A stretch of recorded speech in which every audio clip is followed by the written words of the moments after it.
तो जीवन नाहक बर्बाद हो जाएगा।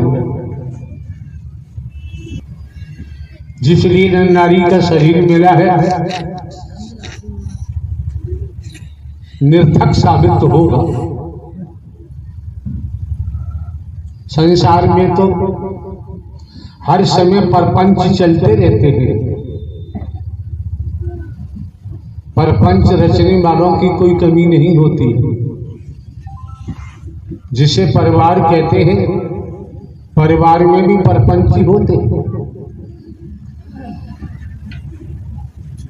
जलन वैर भाव रोम रोम में बसा हुआ होता है, लेकिन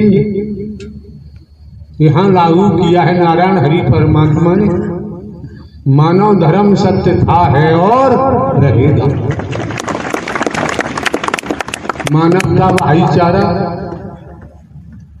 अनेकता में एकता, मानव मानव को गले लगाना, मानव मानव से प्रेम करना, टूटी हुई मानवता को जोड़ना,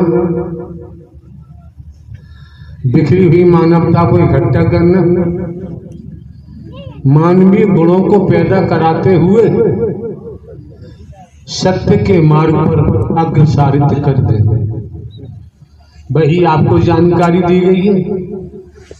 जीवन यापन के लिए स्पष्ट कर दिया, मानवीय समाज चाहिए। मानवीय समाज में ही हम भली भांति सकारात्मक सांस ले सकते हैं। अगर हम भौतिकतावाद के जुनून में बह गए, मैं मेरी में अगर हमारा बहाव हो गया, भेद में बहाव हो गया, तो जीवन बर्बाद हो जाएगा। असार में चले जाएंगे। जो जीवन मिला है सार तत्व की तरफ जाने के लिए, तो असार में जाएंगे, जीवन बर्बाद होगा। और ब्रह्मांड में सार हरि परमात्मा के अलावा न सार कोई था, न है और न ही होगा। भली बात जानते हैं। राजा रहे न रंग, बली रहे न औलिया, संतरी रहे न मंत्री, अधिकारी रहे न कर्मचारी, जो आया है सो जाएगा, राजा रंग फकीर। हम आपको किस्सा भी सुना सकते हैं, भले ही हमने कभी स्वाध्याय नहीं किया है, कोई अध्ययन हम नहीं करते हैं। जैसे हैं वैसे ही आपके सम्मुख एक घरकारा चौकीदार बनकर आते हैं। आने वाले महापुरुषों के आत्म देव का दर्शन भी हम करते हैं। हम आपके ऊपरी आवरण को नहीं देखते हैं। ऊपरी आवरण देखना हमारा काम नहीं है। ये संसार का प्रचलन है, दुनिया का सिस्टम है। कौन किस रूप में क्या करता है, हर किसी का अपना अपना कर्म होता है। हमारे द्वारा अनेकों बार, अनगिनत बार पूर्व में भी कहा गया है, भले ही हमारे कार्य चौकीदार बन के काम करते हैं, स्पष्ट कहा है नारायण हरि परमात्मा ने संसार को कर्म करने के लिए स्वतंत्र छोड़ा हुआ है, भोगने के लिए परतंत्र है। इसमें संदेह नहीं। जो निज स्वार्थों में डूबे हुए हैं, जो रागी है,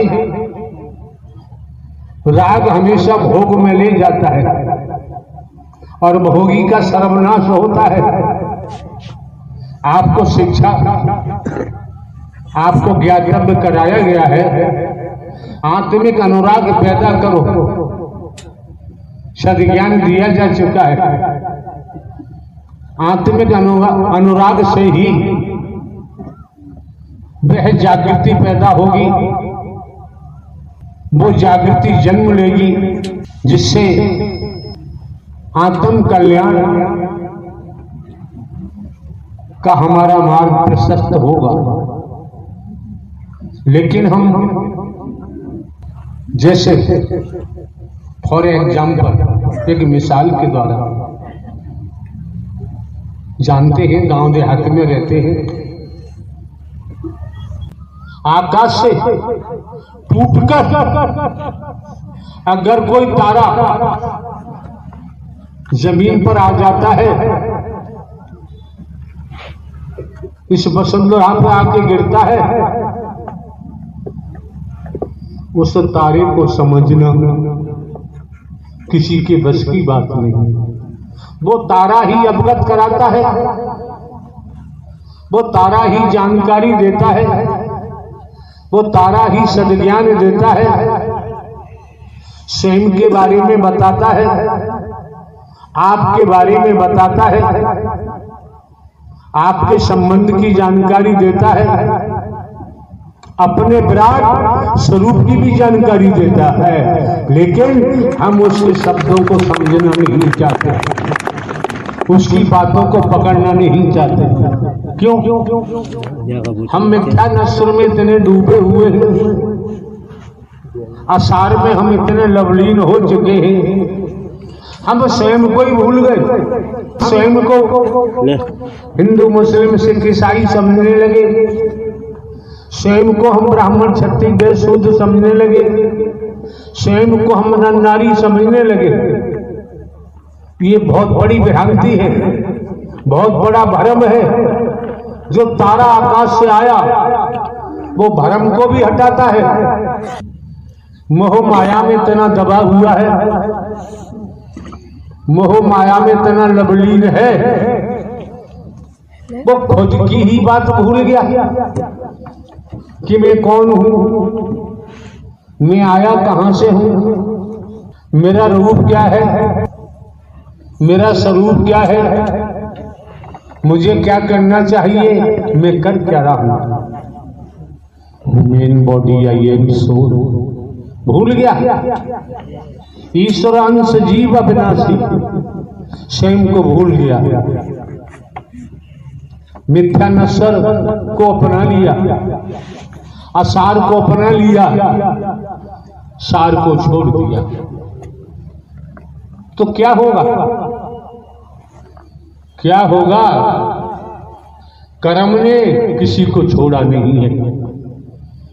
राजा हो चाहे रंग, बली हो चाहे ओलिया, संतरी हो चाहे मंत्री, अधिकारी हो चाहे कर्मचारी, साधु संत महात्मा, और हमारे द्वारा तो भले ही हम हरकारा चौकीदार बन के काम करते हैं, इसी जुबान से हमारे द्वारा कहा गया है, बोला गया है, कर्म ने अवतारों को भी नहीं छोड़ा है।